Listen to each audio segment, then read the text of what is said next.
So, hello, good evening pa sa ating lahat. Narito na naman si Len para sa ating ikang 217th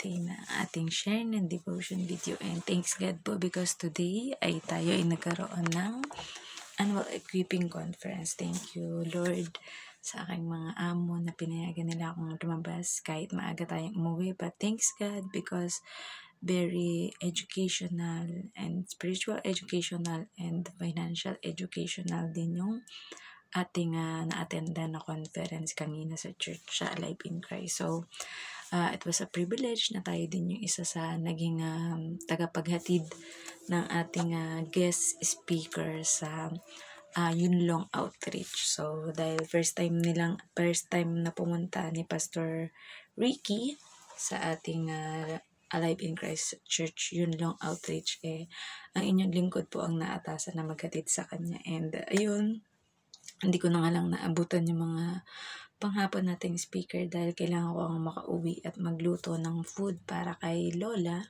na nanay ng aking among lalaki. So, bago po tayo dumako sa ating pag-aaral at pag-share ng devotion video, wag po natin kakalimutan ang manalangin at magpasalamat sa ating Panginoon for today na ginabayan niya tayo at iningatan hanggang sa pagbalik at pag-uwi natin sa bahay ng ating mga amo or employer. So, let us pray. Ama namin Diyos na makapangyari sa at narito po kami, Panginoon. Muli, nagpapasalamat sa buhay, kalakasan at hininga na ipinagkaloob niyo, Panginoon. Sabi nga sa lahat ng panahon, Panginoon, whether in season and out of season, Panginoon, ay manatili kami na nagpupuri at nagpapasalamat sa inyo, Panginoon. At kagaya, salamat po sa mga knowledge and wisdom, Panginoon, na natutunan namin sa annual equipping conference ngayon. Panginoon, tunay nga, Panginoon, na hinayaan ninyo, Panginoon, na mangyari ang mga bagay na ito with a great purpose, Panginoon, na hindi lang kami maging knowledgeable about spiritual, Panginoon, physical, emotional, Panginoon, but even into our finances and to ways, Panginoon, or the ability that you have given us, Panginoon, na magamit namin ito to advance your kingdom, to enlarge our territory, Panginoon, to expand our finances, Panginoon, and to give us wealth, Panginoon, even mga wealth, Panginoon, na ipinagkaloob niyo sa mundong ito para sa amin, Panginoon. And ganyan din po, Panginoon, nadako na naman kami muli sa pag-aaral at pagbubulay-bulay ng inyong mga salita, Panginoon. Pray, Lord God, that the Holy Spirit will guide us, Panginoon, sa aming gagawing pag-aaral na ito. Panginoon, let your light shine upon us, Panginoon. Hindi po ang aming karunungan at galing at talino ang makikita, Panginoon, but your glory, the divine wisdom, Panginoon, that comes from you, Panginoon, ang siyang magniningning. Kayo ang matataas at mapapapurihan habang buhay po at walang hanggan ang aming pasasalamat sa Panginoong Yesus na siyang nag-alay ng kanyang buhay para sa katubusan ng kasalanan naming lahat, Panginoon, at ang banal na Espiritu na siyang gumagabay sa aming, Panginoon, upang aming mga gawa, salita, Panginoon, at pag-ibig sa inyo at pag-ibig sa aming kapwa, Panginoon, ay manatili, Panginoon. Bigyan niyo po kami ng kahinahunan, bigyan niyo po kami ng peace, bigyan niyo po kami ng patience, Panginoon, at mabilis naming ma-distinguish, Panginoon, ng work of evil, Panginoon, na nais na tumalo at maghari sa amin, Panginoon. Panatiliin po nawa namin, Panginoon, ng inyong banal na Espiritu na siyang lumulukob sa amin, Panginoon, upang anumang gawa ng kaaway, Panginoon, na nais pumuksa sa still, kill, and destroy our spirit, Panginoon, na hindi magtatagumpay, Panginoon. May you be glorified, Panginoon, sa gagawin namin pag-aaral, Panginoon, at salamat sa buhay ng aming mga amo, Panginoon, na siyang nagiging way, Panginoon, para makapag-provide kami para sa mga needs ng educational, physical, spiritual, Panginoon, at emotional ng aming mga pamilya, Panginoon. May you be glorified in our life, Panginoon, and kayo ang mataas at mapapurihan. This we pray in the name of Jesus Christ. Amen. So, ayan, narito po tayo sa topic na ang pinakadakila. So, sabi dito, nagtalo-talo rin ang mga alagad kung sino sa kanila ang dapat kilalaning pinakadakila. Message. Pag-uusapan naman dito kung sino ang pinakadakila dahil iyon ang usapin at pinagtatalunan ng mga alagad ng Panginoong Hesus. Application. Kahit sa panahon natin ngayon ay marami ang naglalabanan para maging pinakadakila. Mga nais maging pinakadakila sa kayamanan, sa talento o kasikatan, sa katalinuhan at sa mga kabayanihan na ginawa. Hindi rin nakaligtas sa ganyan ang mga alagad ng Panginoong Yesus. Ngunit hindi pa nila lubos na nauunawaan na ang pinakadakila sa kanilang lahat ay walang iba kundi ang ating Panginoong Yesus. Dahil walang talento, gawa o katalinuhan na maaaring ipantay sa gagawing pag-aalay ng sariling buhay para sa sangkatauhan. Kaya hindi importante na pagtalunan ang kadakilaan dahil hindi natin mapapantayan ang ginawa ng Panginoong Hesus. Hindi dapat magpagalingan kundi tulungan ang bawat isa upang magpatuloy, mas lumakas at tumibay ang ating pananalig at relasyon sa Panginoon. Dahil tayo ay iisang katawan, magkakapatid dahil ang ating Ama ay ang Diyos na dakila sa lahat. So, purihin ang pagkabasa ng mabuting balita ng ating Panginoon. So, yun na nga, diba? Usually, when it comes to dinner, diba, na dinner ng buong pamilya, kaya nga ina-advocate ang bawat pamilya or mga magkakasama na magsama-samang kumain. Ayan. Bakit importante ang sama-samang kumain? Because doon na yun na pag-uusapan yung mga topic or sharing na mga nangyari sa inyo sa buong araw. And kagaya sa nangyayaring ito sa Last Supper, ay pinahayag ng ating Panginoong Yesus sa kanyang mga alagad yung mangyayari sa kanya, kung sino yung magbe-betray, sino yung magdi-deny sa kanya. Diba? At ayun, kaso ang nangyari sa kanyang mga alagad ay sila ay nagtatalo-talo. They are having an argument kung sino sa kanila ang pinakadakila, 'di ba? Na ako, ito yung mga nagawa ko, 'di ba, yung mga achievements ko. So usually people will be like that. Yan. So usually nakikita naman natin sa ating panahon or world ngayon, 'di ba? Na kung sino yung mga powerful, sino yung mga influential, sino yung mga wealthy person, sino yung mga sikat dahil sa sports, sino yung mga sikat dahil sa kabayanihan na nailigtas nila or mga nagawa nila, 'di ba? But compared to what the Lord Jesus Christ has done for us, nothing can compare to it. Yun yung pinakahuli, pinakadakila, pinaka-sacred, and nothing can compare to what the Lord has done for us.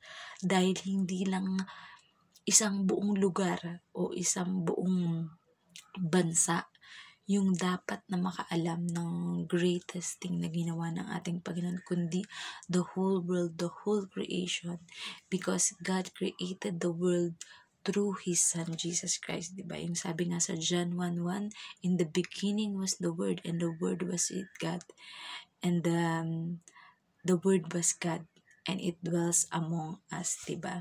So, kung paglalabanan ang tungkol sa kabanalan or pagiging dakila is wala tayong maaring ipantay sa ating Panginoong Yesus kasi we are all human, di ba? Pero ang ating Panginoong Yesus, siya ay Diyos at siya ay nagkatawang tao, di ba?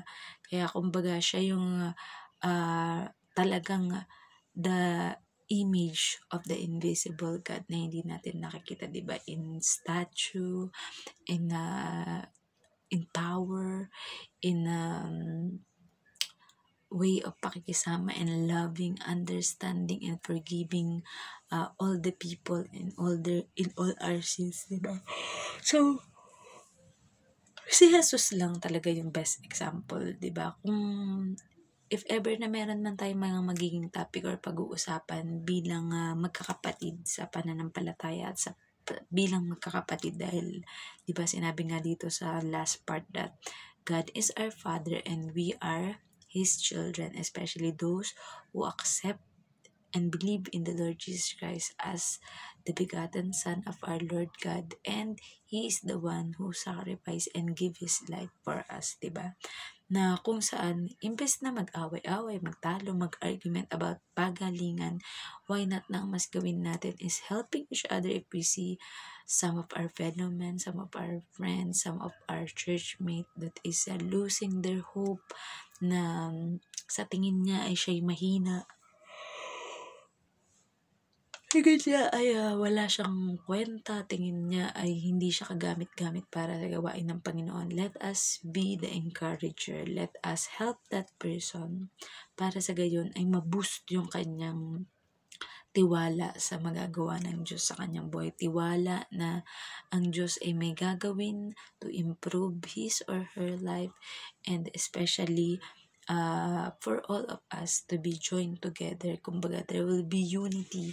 There will be pagkakaisa sa bawat isa sa atin in advancing the kingdom of God, sharing the word of God, sharing salvation, sharing the grace, sharing the love of God, either whether it's your financial, whether it's your time, whether it's your talent that you wanted to share to others, and kung ano yung mga wisdom na ipinagkaloob sa atin ng ating Panginoon, ay hindi tayo matakot o mahiya na ibahagi ito sa ating kapwa, di ba? Sabi nga, ang greatest commandment at greatest commission sa atin ng ating Panginoon ay go, therefore, and make disciple of all nations. So, nawa hanggat maaari, maging intentional tayo na mas marami yung matulungan natin na mapalapit at magkaroon ng deeper relationship with God. And ayan, so may mga booklet din kami na nakuha sa ating annual conference dahil ito yung book 1 ni Pastor Ricky Victoria about the game of money. So pag-aaralan ko pa siya, unti-unti nating babasahin nang sa gayon ay magkaroon tayo ng mas deeper knowledge na maaari din nating ma-share o maituro sa ating kapwa for them to have a financial freedom. And this is hindi lamang financial freedom coaching, kundi there is a guidance from God, from the Holy Spirit, na ang maging guide natin to improve our life and to gain wealth here on earth. Dahil hindi tayo hinahayaan at hindi tayo pinagkaloob ng Diyos na mapunta sa mundong ito at wala tayong na-achieve ng mga greatest achievement. Para sa gayon, kapag tayo ay kinuha na ni Lord at hindi natin alam if it's by rapture or if it's by a natural or normal phenomena, is alam natin na napagbunga natin or nagkaroon ng mga fruit yung ating mga pinagkaloob sa atin na ating Panginoon na time, talent, and treasure.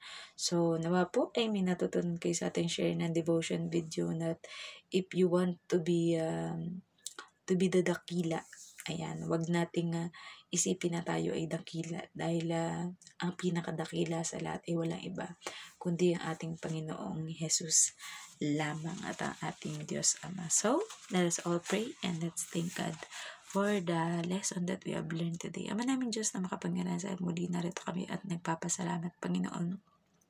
Tunay nga na hindi dapat pagtalunan, Panginoon, kung sino ang pinakadakila, Panginoon, sapagkat wala nang ibang makakapantay at makakatalo sa inyong bugtong na anak na si Jesus, Panginoon, that is willing and obeying, Panginoon, and very obedient, Panginoon, na isinugo ninyo dito sa mundo, Panginoon, upang ialay ang kanyang sariling buhay para sa amin at sa katubusan ng kasalanan ng sangkatauhan, Panginoon. And we pray, Lord God, para po sa lahat ng mga nangangailangan financially, Panginoon. We pray, Lord God, that we will be free from any mga utang, Panginoon, mga scam, Panginoon, at lahat ng mga trabaho o negosyo, Panginoon, ay aming magiging, Panginoon, at kami magsasaksid sa buhay namin, Panginoon, sa lahat ng aspeto ng aming buhay, Panginoon, because there's a guidance and there's a provision from you, Lord God. Ang kinakailangan lamang, Panginoon, ay aming palawakin lalong higit ang aming kaisipan, Panginoon, to try different things, Panginoon, lalong higit, Panginoon, yung makakapagpa-improve ng buhay namin at ng aming mga mahal sa buhay, Panginoon. We know, Lord God, that you will strengthen us, Panginoon, upang magawa ang mga dapat naming mga gawin, Panginoon, sa aming buhay, sa aming pamilya, sa aming mga pangkabuhayan, Panginoon, at mga pagkakakitaan, Lord God. Dahil sabi nga, hindi nyo po pinagkaloob ang lahat ng bagay ng mga aksidente, Panginoon, but you have brought us into life, Panginoon, with a purpose. purpose, Panginoon, and may our purpose, Panginoon, is to honor and to glorify you, Panginoon, by what you have given to each and every one of us, Lord God. Ano man po mga balak na ipagawang mga ospital, mga bahay, Panginoon, mga churches, Panginoon, mga school, Panginoon, ay mangyayari at magaganap, Panginoon, ayon sa inyong kalooban, Panginoon. Ang mga planong biling mga sasakyan na pandagat, pangipapawid o panglupa, Panginoon, upang mapuntahan ang mga remote area, Panginoon, na hindi pa napupuntahan, upang mabagi na inyong mga salita, Panginoon, ay mapupuntahan at magagalugad, Panginoon. Dahil hindi ninyo hayaan, Panginoon, na matago at hindi marami ang makaalam ng tungkol sa inyong ebanghelyo, Panginoon. We also pray, Lord God, for all the sick person, Panginoon, that by the stripes and wound of your Son, Jesus Christ, we are healed, Panginoon. Magaling na, pinagaling nyo, Panginoon, ang bawat isa sa amin na nangangailangan ng prayer, Panginoon, about healing, Panginoon. We know, Lord God, that you will give it to each and every one of us, Panginoon, accordingly to what we need, Panginoon. Gayon din po, Panginoon, kung ang kalooban ninyo ay ang mga mahal namin sa buhay, ang mga kakilala, Panginoon, ay umuwi na at magbalik na sa inyong paraiso dyan sa kalangitan, Panginoon, ay magtiwala po kami, Panginoon, that you knows what's best for us, Panginoon. Hindi niyo po hayaan na mabigo kami sa lahat ng mga misyon, Panginoon, na pinagagawa niyo sa amin, Lord God. We pray also, Lord God, for the pastors, priests, evangelists, prophets, workers, Panginoon, kahit sa mga ordinaryong members, Panginoon, ng mga simbahan, Panginoon, that you will provide for all the needs of our family, of us, Panginoon, upang maabot at mapuntahan, Panginoon, ng bawat mga lugar sa buong mundo, Panginoon, at hindi kami titigil, Panginoon, na ibahagi ang inyong mabuting balita sa lahat ng tao, Panginoon, sapagkat tunay, Panginoon, at the good news, Panginoon, the gospel, Lord God, about what your Son Jesus Christ has done for us, Panginoon, ay nararapat lamang, Panginoon, na ipahayag sa lahat ng parte ng mundo at sa lahat ng mga bansa, Panginoon. Help us, empower us, Panginoon, make us bold, Panginoon, to share your gospel, Panginoon, na hindi kami mahiya, hindi kami ma-shy, Panginoon, and many will be saved, Panginoon. At hanggat maaari nga po, ipanalangin namin na halos lahat ng tao, Panginoon, ay maliligtas at makakasama ninyo sa inyong kaharian dyan, Panginoon. There will be a rejoicing, Panginoon, in the heavens, Panginoon, ng mga angels at mga pinabanal, Panginoon. We also pray, Lord God, para sa mga OFW, Panginoon, na pinipiling malayo sa mga mahal sa buhay, Lord God, that you will strengthen each and every OFW, Panginoon, nasa iba't ibang panig man ng mundo, Panginoon, iba't iba man ang pinagdadaanan, Lord God. Naniniwala kami, Panginoon, na mas lalong higit, Panginoon, dadadami, Panginoon, ang dadami ang makakilala at tatanggap sa inyo, Lord God. We also pray for our different country, Panginoon, ang Philippines, itong Hong Kong, Panginoon, at lahat ng mga bansa, Panginoon, lalong higit ang inyong bansang Israel, Panginoon, that there will be peace, no war, Panginoon, there will be unity, understanding, loving, helping each other to have economic growth, Panginoon, at wag nang magkompetensya pa, Panginoon. Bagkus, Panginoon, iisipin ng bawat isa, Panginoon, na ang aming mga ginagawa, Panginoon, it's all for your glory and it's all for your advancement of your kingdom, Panginoon, here on earth, Panginoon. May we use all that you have given to us, Panginoon, time, talent, and treasure, Panginoon, for a greater purpose, Panginoon, that to win soul, Panginoon, and make disciple of all nation, Panginoon.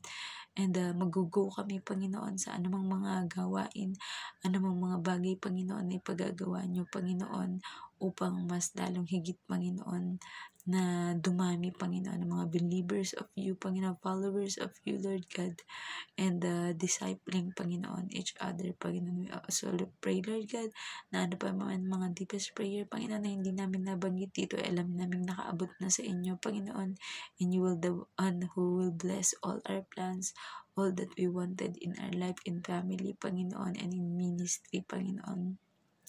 Give us long life, Panginoon. Nang sa gayon, Panginoon, ay mas lalong higit pa na mas marami pa ang matouch naming lives, Panginoon, at matulungan, Panginoon, to have a deeper relationship with you, Lord God. Purihin ka, pasalamatan ka, at nakalain ka sa aming buhay, Panginoon. Anumang mga pagkukulang namin, Panginoon, ay aming inihihingi ng tawad sa inyo at mga kasalanan, Panginoon, At alam po namin, Panginoon, that you are merciful and loving, Panginoon, and that you will forgive us from everything that we've done wrong, Panginoon. At sa mga taong nasaktan man namin, ng sadya o hindi sinasadya, Panginoon, ay humingi po kami ng tawad, Panginoon. Let there be forgiveness for everyone's heart, Panginoon, and let us not hold grudges and jealousy into others, Panginoon. We honor you, we glorify your name, Lord God. This we pray in the power of Jesus Christ. Amen. Good night po sa ating lahat and God bless. Bye-bye.